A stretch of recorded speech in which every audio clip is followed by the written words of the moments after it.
আসসালামু আলাইকুম, স্বাগত জানাচ্ছি আরটিভির দুপুরের সংবাদে। পুরোটা সংবাদ জুড়ে আপনাদের সাথে রয়েছে মিনিস্টার সুজানা। নির্বাচন ঘিরে আইন শৃঙ্খলা পরিস্থিতি নিয়ে শঙ্কা প্রকাশ করেছেন বিএনপির স্থায়ী কমিটির সদস্য মির্জা আব্বাস। তিনি অভিযোগ করেন, আইন শৃঙ্খলা পরিস্থিতির অবনতি ঘটানোর জন্য কিছু প্রার্থী আচরণবিধি ভঙ্গ করে উস্কানিমূলক কথাবার্তা বলছে। নয়াপল্টনে নেতাকর্মীদের সঙ্গে শুভেচ্ছা বিনিময় শেষে তিনি এসব কথা বলেন। মির্জা আব্বাস আরও বলেন, ঢাকা ৮ আসনে কিছু প্রার্থী মবক্রেসি করার পায়তারা করছে। কেউ মব করলে তার দায় তাকেই নিতে হবে বলেও সতর্ক করেন তিনি। ভোটারদের বিভ্রান্ত করতে উদ্দেশ্যমূলকভাবে পোস্টাল ব্যালটে ধানের শীষ প্রতীক ভাঁজের মাঝখানে রাখা হয়েছে বলেও অভিযোগ করেন বিএনপির স্থায়ী কমিটির এই সদস্য। নির্বাচনে নিরপেক্ষতা বজায় রাখতে কমিশনের দৃষ্টি আকর্ষণ করেন তিনি।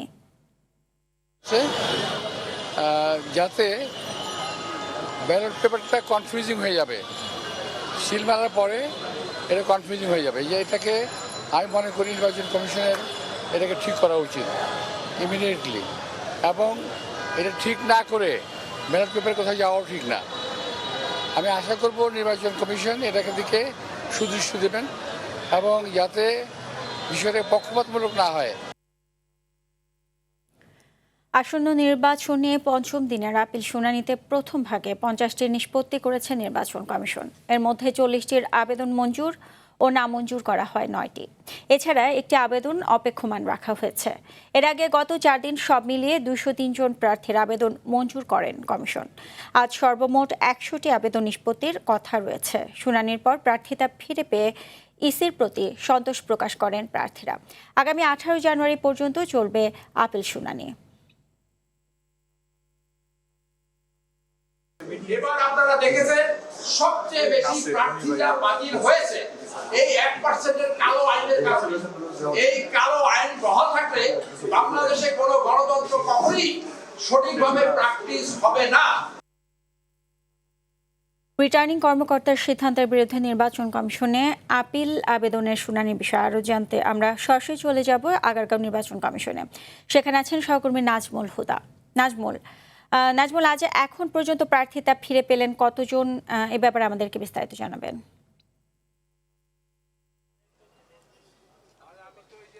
সুজানা, এখন পর্যন্ত 39 জন তাদের প্রার্থিতা ফিরে পেয়েছেন।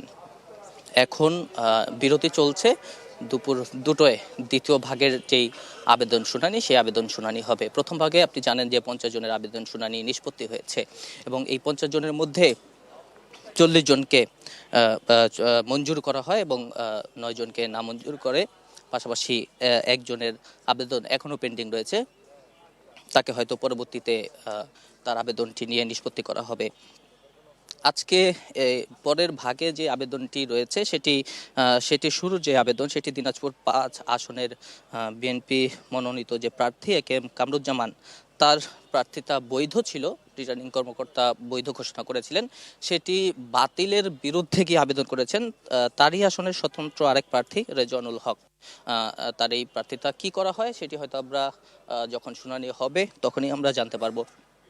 এর আগেও এরকম একটি শুনানি হয়েছে, সেক্ষেত্রে প্রার্থিতা বহালি রেখেছে কমিশন, আবেদনটি নামঞ্জুর করে দেওয়া হয়। সেটি অবশ্য বিএনপি প্রার্থীরই অভিযোগ ছিল স্বতন্ত্র প্রার্থীর বিরুদ্ধে।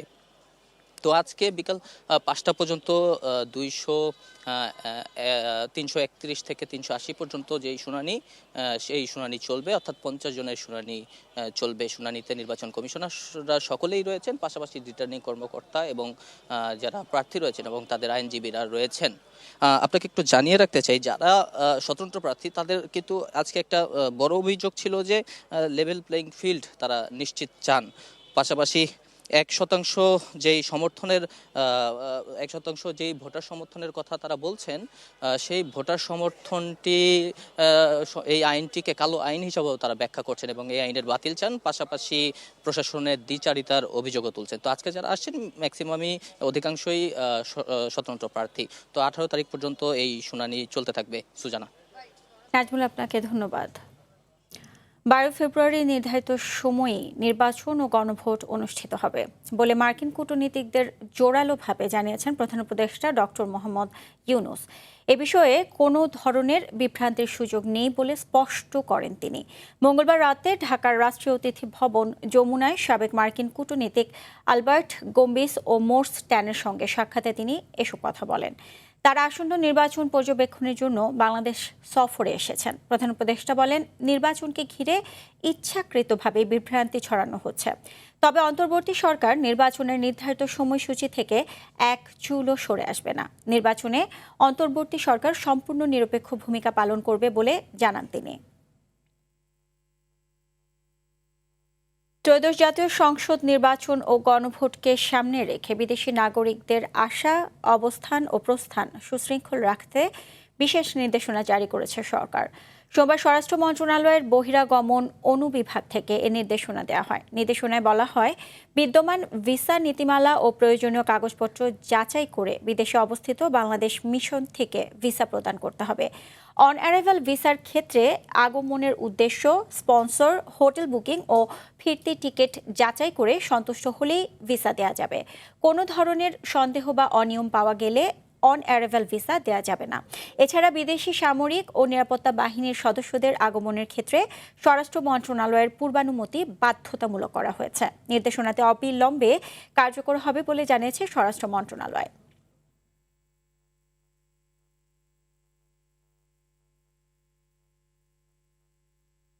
নির্বাচনের দিনই অনুষ্ঠিত হবে জুলাই জাতীয় সনদ বাস্তবায়নে জনমত যাচাইয়ে গণভোট।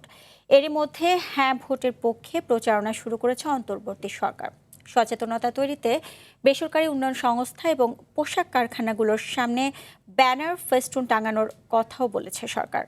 তবে বিভিন্ন প্রতিষ্ঠানে সরকারের চিঠি পাঠানো নিয়ে প্রশ্ন তুলেছেন বিশেষজ্ঞরা। এতে ব্যক্তির স্বাধীনতা খর্ব হচ্ছে বলে মনে করেন তারা। আরও জানাচ্ছেন তৌহিদুর রহমান।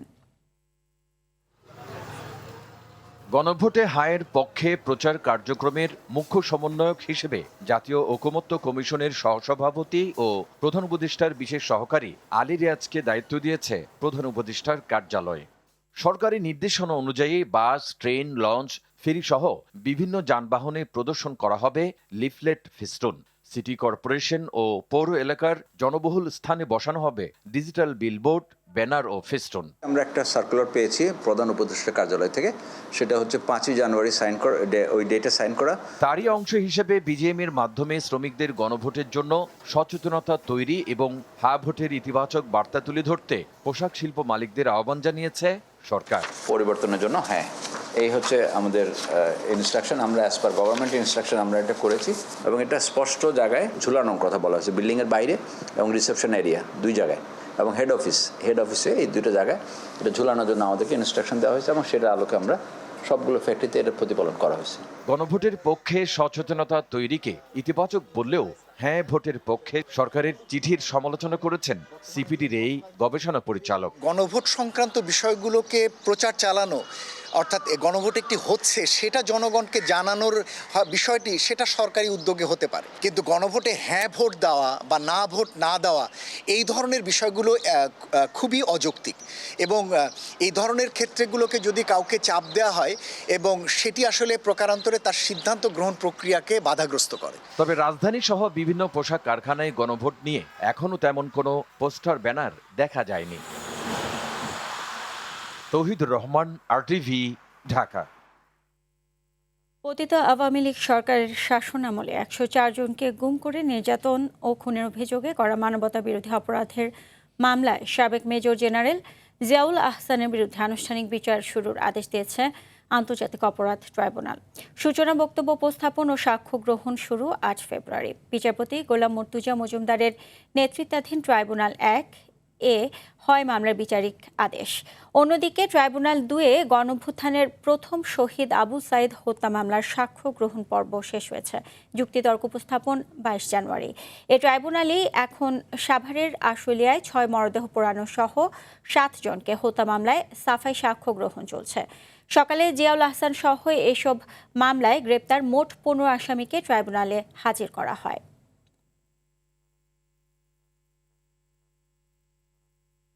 দেশজুড়ে তরলীকৃত পেট্রোলিয়াম গ্যাস বা এলপিজির সংকটে তীব্র ভোগান্তিতে পড়েছেন বাসাবাড়ির ভোক্তা ও পরিবহন সংশ্লিষ্টরা।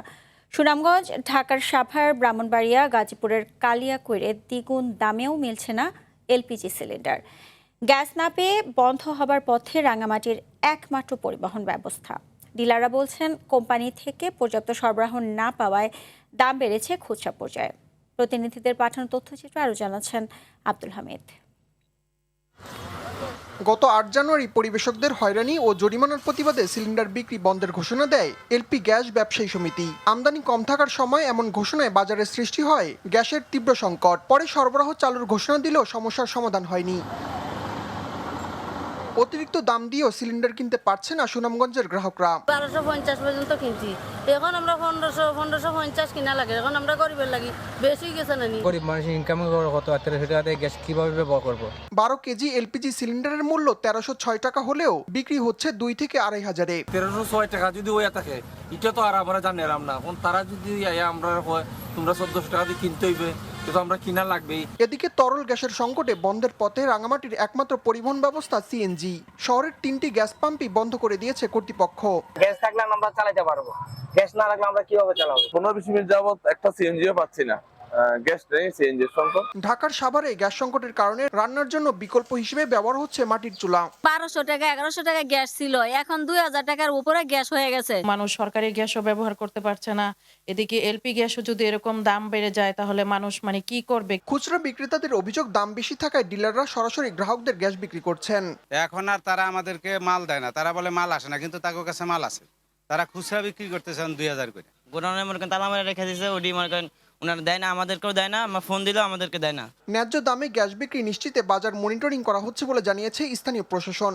অভিযান আসলে অব্যাহত থাকবে এবং উপজেলা প্রশাসন থেকেও নিয়মিত অভিযান পরিচালনা করা হবে। গাজীপুরের কালিয়াকৈরে অনেক দোকানে দুর্লভ সিলিন্ডারের দেখা মিললেও দাম অনেক, কিনতে পারছে না নিম্ন আয়ের মানুষ। আর এই সুযোগে দাম বাড়াচ্ছেন ডিলাররা। একটা গ্যাসের বোতল 1800-1900 টাকা দিয়ে আমাদের গার্মেন্টস কর্মীদের কেনার মতো সামর্থ্য নাই। সমস্যা হচ্ছে, গ্যাসের দামটা যদি নিয়ন্ত্রণে আনতো তাহলে আমরা সবাই খুশি হতাম। আমাদেরও কর্মচারী লোকজন নিয়ে আমরা খুব বিপদের মধ্যে আছি। উপজেলা প্রশাসন বলছে, বাড়তি দামে গ্যাস বিক্রেতাদের বিরুদ্ধে অভিযান চলমান রয়েছে। আমাদের ম্যাজিস্ট্রেটরা নিয়মিত যাচ্ছে, মনিটরিং করছে। এছাড়া গত পরশুদিন ভোক্তা অধিকার এসে তাদেরকে জরিমানা করেছে। ব্রাহ্মণবাড়িয়ার আখাউড়ায় দোকানে দোকানে ঘুরে গ্যাস পাচ্ছেন না গ্রাহকরা, বাড়তি চাহিদার সুযোগ নিচ্ছেন ডিলাররা। ডিসেম্বর মাসের 16 তারিখ থেকে জেএমআই টোটালি আমাদেরকে লিকুইড দিচ্ছে না। আজ থেকে 4 দিন আগে কিছু গ্যাস পেয়েছি, সেই অনুযায়ী কোম্পানির নির্ধারিত মূল্য অনুযায়ী সরবরাহ করেছি। কোম্পানিতে নাকি মাল নাই, ডিলারের কাছেও মাল নাই। সরকারি দামে গ্যাস বিক্রি নিশ্চিতে মনিটরিং এর কথা জানান উপজেলা নির্বাহী কর্মকর্তা। এই বিষয়ে আমাদের অভিযান অব্যাহত আছে এবং অব্যাহত থাকবে। সরকারি বেসরকারি যৌথ উদ্যোগে দ্রুত সংকটের সমাধান না হলে ভোগান্তি আরো দীর্ঘায়িত হতে পারে বলে মনে করছেন সংশ্লিষ্টরা। আব্দুল হামিদ, আরটিভি। এতদিন গোপনে চাঁদাবাজির শিকার হলেও এবার মুখ খুলেছেন রাজধানীর কারওয়ান বাজারের কিচেন মার্কেটের ব্যবসায়ীরা। তাদের অভিযোগ, তেজগাঁও থানা যুবদলের বহিষ্কৃত সদস্য সচিব আব্দুর রহমান ও তার সহযোগীদের বিরুদ্ধে। কিচেন মার্কেটের স্থায়ী 832টি দোকান থেকে চাঁদাবাজির পাশাপাশি অস্থায়ী দোকান থেকেও চাঁদা আদায় করতেন আব্দুর রহমানরা। আর চাঁদা না দিলে দোকানে তালা লাগানো, ব্যবসা বন্ধ করে দেওয়া সহ দিত হত্যার হুমকি। মেহেদী হাসান সুজনের ক্যামেরায় দেখুন এয়ার বাদলের ধারাবাহিকের প্রথম পর্ব।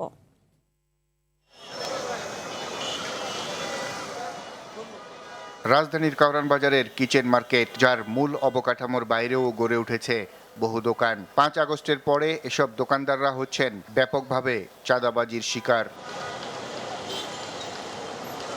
মাছ বাজারে বটি নিয়ে বসে মাছ কেটে জীবিকা নির্বাহ করা এসব ব্যক্তিরাও বাদ যাননি চাঁদাবাজি থেকে। বটি হিসেব করে প্রতি মাসে চাঁদা দিতে হয় তাদের। আমি মাছ কাটি, ওই 80টা মহিলার টাকা 45,000 টাকা আইতো, এন থেকে 20,000 টাকা আমরা পাইতাম, আর 25,000 টাকা ওরা নিয়ে যেত। বাদ যায়নি মাছ বাজারে বরফ বিক্রেতাও। বরফ ব্যবসায়ী 5 তারিখের পর থেকে এককালীন 40,000 টাকা নিছে আব্দুর রহমান। চাঁদা না দেয় প্রতিষ্ঠানের তালা লাগিয়ে দেওয়ার অভিযোগ প্যাকেজিং ব্যবসায়ীদের। পরে 7 লাখ টাকায় তালা খোলেন তারা। আমি দিয়েছি হলো আপনার 45,000। আমাদের প্যাকেটের দোকান থেকে তাদের প্রায় 7 লাখ টাকার মতো নিচে। সব ব্যবসায়ী মিলা আমার ভাগে 1,20,000 টাকা গেছে। চাঁদা দেয়া থেকে বাদ যায়নি পাখির খাবারের বিক্রেতাও। আমার থেকে 50,000 টাকা নিছে। আমি ওই এমনকি টয়লেটও গুদাম হিসেবে ভাড়া দিয়ে টাকা হাতিয়ে নেয় চক্রটি। ভাড়া দিতে বাদ রাখেনি টয়লেটের পাশের খালি জায়গাটুকুও। এটা 5 আগস্টের পরে এটার পুরা ভাড়াটে আব্দুর রহমানে নিছিল। ব্যবসায়ীদের অভিযোগ, চাঁদা না দিলে মিলত জুলুম, নির্যাতন ও মেরে ফেলার হুমকি। জোরপূর্বক চাঁদা স্বরূপ 2 লাখ টাকার চেক নিছে, নিয়ে ওইটার জন্য আমার যেহেতু টাকা ছিল না, তারপরে আমি চেক দিতে বাধ্য হয়েছি। এক লোকের মাধ্যমে এটা ফয়সালা করে 50,000 টাকা দিই। ব্যবসায়ীরা একতাবদ্ধ হয়ে প্রতিরোধ করে তোলায় এবং মামলা করায় আপাতত পালিয়ে যায় আব্দুর রহমান সহ তার সাঙ্গপাঙ্গরা। মানুষ ছোট থেকে এই মার্কেটে ঠিক আছে বড় হয়েছে। আমার গাজীপুরে একটু জায়গা ছিল, জায়গাটা ঠিক আছে আমি বিক্রি করে আমি ওই দোকানটা কিনছি। কেনার পরে আমি যারতে কিনছি ওনারা বললাম যে নামজারি করে দেন। সে আমারে বলল বাবা এটা আমি নামজারি করে দিতে পারবো না।